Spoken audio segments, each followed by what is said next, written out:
día voy a hablar de un tema complejo que me invitó a reflexionar una estudiante a quien estoy supervisando.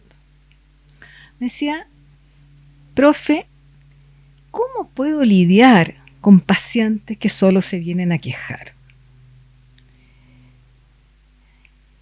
Una de las cosas difíciles es poder tomar decisiones antes de intervenir. ¿Esta persona viene a hacer terapia? ¿Esta persona viene a quejarse de los otros? ¿Esta persona viene a que yo le haga un diagnóstico? No es fácil. Esa lámina que puse ahí es ¿por qué camino me dirijo? Aprendí tantas cosas en la universidad y no sé cómo enfrentar estas situaciones. Parece sencillo, pero indudablemente no es tan sencillo. Lo que voy a ofrecerles es un mapa que podría facilitarle al o a la terapeuta el trabajo inicial. Es un mapa muy caricaturesco, no le va a dar las grandes respuestas, pero los puede invitar a reflexionar. Las personas nos quejamos, que hace calor, que hace frío, que el micrófono no funciona, etc. ¿Qué es una queja? La queja es la que nos decimos a nosotros mismos o le decimos a los otros cuando sentimos que algo nos molesta, no nos gusta, nos duele o nos hace sufrir. ¿Para qué hacemos eso? Con la intención de que la emoción desagradable, la molestia, desaparezca. Cuando la persona llega a solicitar una atención psicológica, mire qué interesante es esto, siempre llega con una queja. Pero la queja no es una queja clara, no es que le va a decir, yo me sentí mal porque ayer me patearon, ¿no? Llega con una cosa más bien poco precisa. Y las personas no siempre saben que lo que les pasa es el resultado de las condiciones propias de nuestra forma de entender el mundo, de nuestros aprendizajes, de nuestras expectativas con respecto a lo que tendría que pasar. Y eso tiene que ver con cómo aprendimos a ver el mundo. A veces, la queja tiene que ver con que queremos que alguien cambie y sentimos que lo que nos pasa es muy sencillo, si es cosa de que tú cambies un poquitito. Solo te pido que llegues 5 minutos antes. Para mí, por ejemplo, que soy muy puntual, digo, ¿pero qué te cuesta llegar a la hora? Si 5 minutos no es nada y para mí es tan importante. Esa lámina que también encontré en internet dice, solo te pido que cambies un poquito. ¿Qué te cuesta si tú dices que me quieres? Parece tan sencillo. Es una cosa pequeña. Pero por algo la persona no hace lo que le pide el otro u otra. Nos olvidamos a veces del poder que tienen los hábitos. Los hábitos tienen un poder gigantesco. Y esta lámina que también encontré en internet dice, tenlo presente. Los hábitos no se cambian fácilmente. El MRI, en Palo Alto, hace mucho tiempo atrás, propuso un cuadro que me parece interesante tener en consideración, que es el cuadro que está en esta lámina. Dividió una tabla de doble entrada, puso arriba si la persona sufre o no sufre, y abajo puso ¿Se siente responsable o no se siente responsable?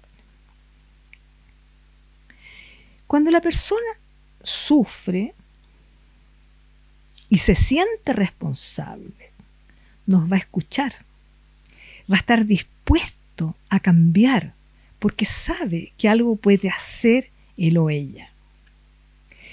Si la persona no se siente responsable, quiere que el otro cambie, no nos va a escuchar, va a venir a quejarse. Como yo le decía a mis hijos cuando recién lo pusieron en el colegio, oye, ¿por qué los ponen en ese colegio? ¿Qué les importaba a ellos lo que yo pensaba? O cuando la persona se siente responsable, pero no está sufriendo, lo que quiere es que el otro cambie. O cuando la persona no se siente responsable, no está sufriendo, sino que solamente va a hacer juicios morales, como por ejemplo, ¿cómo es posible que los americanos hayan votado por Trump? Si es que a mí me gustaba más la Kamala. Por lo tanto, este cuadrito nos lleva a pensar que la psicoterapia solamente va a ser útil cuando la persona nos va a escuchar porque está dispuesto o dispuesta a cambiar. Hay veces que la acción terapéutica puede llevar a la persona a ese cuadrante y ahí entonces sí podemos ejercer psicoterapia. Pero siempre yo les digo a mis estudiantes, sobre todo los que se están iniciando, necesitamos tener presente que para que alguien cambie, tiene que sentir que puede hacer algo con lo que le o la molesta. El bienestar personal nunca puede depender de que otra persona cambie. Recuerdo que una paciente que me decía, ¿pero qué le cuesta a él manejarse ordenadamente con las finanzas? Recuerdo que yo le dije, o sea, ¿tú vas a estar tranquila con tu pareja cuando él cambie? Como decía Henry Ford, nadie cambia si no siente la necesidad de hacerlo. Otro problema con el que topamos es que el relato de nuestros pacientes nos toque en algún ámbito personal. Y entonces nuestro dominio de existencia como ciudadano se ve interferido con nuestro dominio de existencia como terapeuta. Y entramos en un conflicto de roles. ¿Puedo atender a una persona cuyo problema me está tocando? También encontré esta lámina en internet. A la terapeuta le estaba pasando lo mismo que a esa pareja. Recuerdo una estudiante cuya supervisora, que por supuesto no voy a nombrar, le exigió ser neutral con la atención a una pareja que ella estaba viviendo la misma situación. La situación creció y la terapeuta terminó con 2 semanas de licencia. O sea, uno no puede fácilmente atender a otro si uno está viviendo lo mismo, porque todavía no lo ha solucionado. Otras veces puede pasar que la persona consulta producto no de un problema psicológico, sino que de un infortunio de la vida. Por ejemplo, se acaba de morir una amiga cercana, le acaban de diagnosticar un cáncer, está descubriendo su homosexualidad en el contexto de una familia tradicional. Ahí no viene a solucionar un problema, sino que más bien viene asesoramiento, a un acompañamiento psicológico. Y a mí me parece importante destacar esto de infortunios de la vida, porque es importante que la gente no se sienta loca, tonta ni mala, sino que sienta que en ocasiones necesita acompañamiento, necesita asesoría, necesita el brazo amigo que le diga, no te preocupes, yo te acompaño. Y eso no es menor en psicoterapia. Pero creo que es importante destacar que no llamarlo psicoterapia. La psicoterapia no siempre es bienvenida. Cuando la vida pasa según lo que pensábamos sería y de acuerdo a lo que ha venido pasando, nosotros no nos aproblemamos. Eso son los encuentros agonales o confirmatorios que siguen el curso dado que no ha sido adaptativo. El concepto agonal es complejo porque en filosofía agonal significa otra cosa. Pero de repente pasa algo distinto a lo acostumbrado, que no era lo que yo esperaba pasara. Eso distinto nos sorprende. Y ahí estaríamos frente a un encuentro ortogonal o no confirmatorio. Y eso lo que a mis ojos da origen al problema psicológico. Y ahí yo me pregunto, esta persona le pasó esto. Y uno le pregunta, ¿tú crees que tuviste algo que ver en esto? Por lo tanto, la pregunta, ¿qué pasó distinto? Es fundamental, pero no menor. La pregunta, ¿tú crees que tuviste que hacer algo que ver en esto que pasó? No, nada. Él fue infiel. Claro, un juicio de valor. No debió ser infiel. Pero tú habías recién tenido una guagua y te enamoraste de tu guagua. ¿Será que él está compitiendo por tu cariño y te lo mostró? Por supuesto que estoy siendo muy frívola y superficial, pero quiero mostrar la importancia que tiene el cuadrito que les mostré hace un rato del MRI. ¿Sientes que puedes hacer algo para cambiar? La intervención ortogonal, que para mí es fundamental en la construcción del problema, es que algo pasa distinto, que desencadena una emoción inesperada. Eso novedoso no siempre es fácil de distinguir, pero para mí es indispensable tenerlo presente. Es como un semáforo. Y necesitamos identificar qué fue eso distinto. Porque el sistema conversacional, comunidad, cambia la deriva relacional y emerge el problema. Si me siento que mi pareja está siendo infiel, inmediatamente me siento no querida y entro en otro espacio conversacional. Lo diferente lleva a un cambio en la forma de significar. Puede incluso llevar a un rompimiento, a un cambio en el estilo de vida. Todos fuimos testigos de lo que pasó con el coronavirus. A una infidelidad. La amenaza de no renovar una matrícula. Quedarse sin plata para pagar la matrícula de la universidad. La amenaza de un despido. Eso es lo que yo invito a ingresar al mundo del otro. Lo que se llama, o lo que llamamos con la Marcela Arratia, la tríada inseparable. Yo lo formulé en los años 90, está sustentado en los planteamientos de Humberto Maturana y de José Núñez, y lo esquematicé usando una X, una Y y una Z. Podría haber sido ABC, 1, 2, 3, cualquier cosa. Eso está escrito en mi libro, el libro que yo escribí sobre relatos clínicos desde la filosofía, y es uno de los capítulos que hay un apartado en Academia Edu y está también en Diálogos. Por lo tanto, el problema es que pasa algo distinto a lo esperado que ocurriera. ¿Qué pasó distinto? Y entonces aparece el famoso X y Z. Hay una emoción, hay una explicación de por qué estoy mal, me fui infiel, no me van a renovar la matrícula. Y ese vendría a ser el por qué ahora.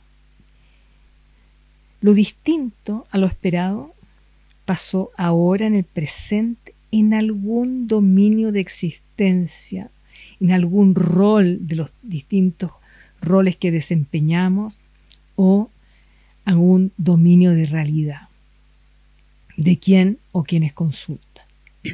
Y siempre está ligado a una explicación que se inserta en mis redes conversacionales. Este cuadrito que puse aquí tiene que ver con que la queja, cómo llega las personas, generalmente es abstracta. Entonces tengo celo, infidelidad, violencia intrafamiliar, maltrato, necesito subir las ventas, no tengo plata, etc. Lo que nosotros hacemos es transformar esa queja en un problema trabajable. Lo primero que vemos es la emoción, después el por qué ahora y cómo se explica la persona aquello. Por lo tanto, ¿qué pasó distinto? Es algo fundamental para este triangulito que configura la X y Z. Y eso me lleva a saber en qué dominio de existencia está inserto. Una estudiante a quien estoy supervisando de una universidad me decía, voy a trabajar pareja. Y cuando me empieza a contar, me cuenta que lo que está pasando, que hubo una pelea compleja por la educación de un hijo. Por lo tanto, no estaba en el dominio existencia pareja, estaba en dominio existencia familia, porque las parejas son de a dos. Nunca nos olvidemos que las parejas en general son de a dos. O puede ser otro sistema, incluso puede ser un sistema gerencial, porque esto también se puede aplicar a las organizaciones. Y ahí viene esta explicación. Pero ¿qué creo yo que la atrapó? ¿Qué es lo que esperaba pasara que no pasó? Y eso está sustentado en lo que voy a hacer, en lo que quisiera lograr, eso que quiero lograr. La persona está dispuesta a hacer algo para cambiar o solo se configura en una queja. Por tanto, frente a la pregunta, ¿qué hacemos con las personas que solo se quejan? Mostrárselo que solo se está quejando y invitarlos a mirar qué pueden hacer para cambiar esa situación. Voy a ilustrarlo con un caso. Isidora, de 35 años, técnica en computación, es militante feminista, y Daniel, de 34, contador, que consultan por su hija Isi. Fueron enviados desde el colegio, un colegio mariano que tiene convenio con el instituto. Llegan los tres a la consulta. Isi tiene 12 años. La joven relata que la profesora jefa la envió porque la pilló peleando con una compañera de curso. La reacción de Isi a ojos de la profesora fue muy violenta. Cuando la psicóloga le pregunta a Isi qué pasó, ella cuenta que en el colegio la molestaban mucho y ella se aburrió. Se lo ha dicho a la profesora, pero la profesora no le da importancia. Pero en especial es con Pamela, la que más la molesta. Se encarga de decirle bigotuda porque ella es morena y tiene vellos sobre el labio superior. Ese día, cuando Pamela la estaba insultando, Isi se enojó y empujó a su compañera con tan mala suerte que se cayó. Ese episodio, la caída, no lo que había pasado antes, lo vio la profesora. Por lo tanto, la psicóloga conversa con la profesora jefa y ésta le dice que si no cambia su conducta agresiva, la van a expulsar del colegio. Ahí la psicóloga se da cuenta que no vio todo el episodio, vio una parte del episodio nomás. Aun cuando no estaba de acuerdo,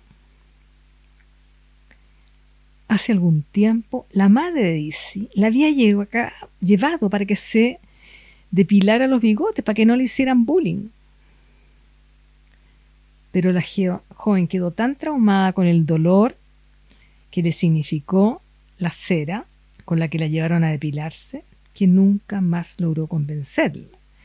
Por lo tanto, estaban atrapados. Le iban a seguir haciendo bullying. ¿Qué pasó? ¿Qué cambió? ¿Era la madre y el padre la que querían hacer algo?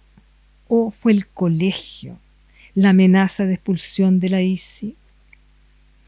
Entonces construimos así el problema. Profesora, Izzy y papá. La pelea a la profesora le dio susto y se dijo a sí misma, no sé cómo manejar esta situación. Es decir, la profesora no se queja, fíjense. La profesora dice, no sé cómo manejar esta situación. Izzy dice, la profesora vio un episodio aislado y me acusó a mí como siempre. Eso me da una rabia gigante. ¿Qué te da rabia? Es que la profesora no me ve. Miren qué interesante. Y los papás dicen, no, estamos preocupados por la amenaza de expulsión de Izzy del colegio. ¿Están angustiados? Sí. Necesitamos hacer algo por nuestra hija para que no lo pase mal. Ese tipo de problema es usual que pase, sobre todo cuando los alumnos son enviados o los pacientes son enviados desde el colegio, es decir, como alumnos. Y ahí tenemos dos sistemas distintos, con formas de entender y valorar también diferentes. Tenemos a la familia, tenemos el colegio. Hay un conflicto valórico. A mí me llamó mucho la atención de que la madre, siendo feminista, tuviese a su hija en un colegio mariano. Y cuando yo le pregunto, ¿tú eras feminista y pusiste a tu hija en un colegio mariano? Y dice, sí. Me llamó la atención. ¿Quién es el cliente, paciente o sistema consultante? ¿Es la familia la que llega a nosotros? No, es nuestro cliente en este caso. Es el colegio. Fueron ellos los que pidieron la atención. La familia fue enviada. Es la que llega a la consulta. En algunos lugares a eso se le llama usuario. No me gusta mucho porque en los hospitales de día a los pacientes también se les dice usuario, pero depende el código que estemos usando. El cliente es el que pide que intervengamos. Ahora, lo interesante es que el cliente, en este caso el colegio, la profesora, nos pide que intervengamos a la familia por problemas de agresividad, rotulado por ella, por la profesora, que si no cambia puede ser expulsada del colegio. Entonces ahí tenemos un conflicto valórico, un conflicto que nos lleva a tomar una decisión tampoco fácil con quien trabajamos. Lo interesante fue que después que yo le digo a la familia, tú tienes a tu hija en un colegio mariano, ella se echa para atrás y me dice, no lo había visto así. La teníamos ahí porque quedaba cerca de la casa. Y frente a esa observación, inmediatamente la familia dice, no necesitamos terapia nosotros, necesitamos cambiarla de colegio. La docente pidió asesoría para trabajar con los adolescentes y eso fue lo que hicimos. La familia decidió cambiar a la Izzy del colegio Y lo simpático que pasó es que la Isi, no sé cómo, se consiguió mi celular y me mandó una foto, no una foto de ella, sino que una lámina que dice: muchas gracias por verme y por no quererme cambiar. Para mí fue muy impactante porque ella se llama Isi y mi nieta se llama Isi. Por lo tanto, cuando me llegó esto, llamé a mi nieta y le dije: ¿por qué me estás dando la gracia? Y me dice: yo no te he mandado nada. Y ahí me di cuenta que había sido esta niña, que había siempre sido tildada de bigotúa, de agresiva, de peleadora, de mala para las matemáticas, y lo que nosotros hicimos con ella fue entenderla, mirarla y ver que era una niña que tenía recién 12 años y estaba tratando de encontrar su lugar en el mundo, y agradeció enormemente que no lo hubiésemos querido cambiar. Por lo tanto, lo que quise decir hoy día es que tenemos que clarificarnos. ¿Es cliente? ¿Es paciente? ¿Fue enviado? ¿Quiere hacer algo? 2. ¿Es un problema psicológico, una queja o un infortunio de la vida? 3. ¿Tengo algún conflicto de roles? Estoy comprometida con mi ser ciudadano y mi rol de terapeuta. Lo que le está pasando a ella es lo mismo que me pasa a mí. ¿Tengo algún conflicto valórico? Por ejemplo, estoy trabajando en un hospital de día y yo no creo en los diagnósticos. Que eso me pasó hace poco con un alumno que superviso, que está haciendo su práctica en un hospital de día. Y me decía: profe, ¿cómo lo hace si usted no cree en los diagnósticos? Yo le dije: porque te estás metiendo a entender el delirio y no estás rotulándolo solo como un esquizofrénico, sino que estás entendiendo de dónde nace el delirio, y eso me parece fascinante. Por lo tanto, las intervenciones terapéuticas, la pregunta que me tengo que hacer: ¿estoy preparado para intervenir? Eso fue lo que les quise contar hoy día, una forma muy caricaturesca, pero que tal vez les sirve para aclararse cuando ustedes se encuentran con pacientes que solo se vienen a quejar. Muchas gracias.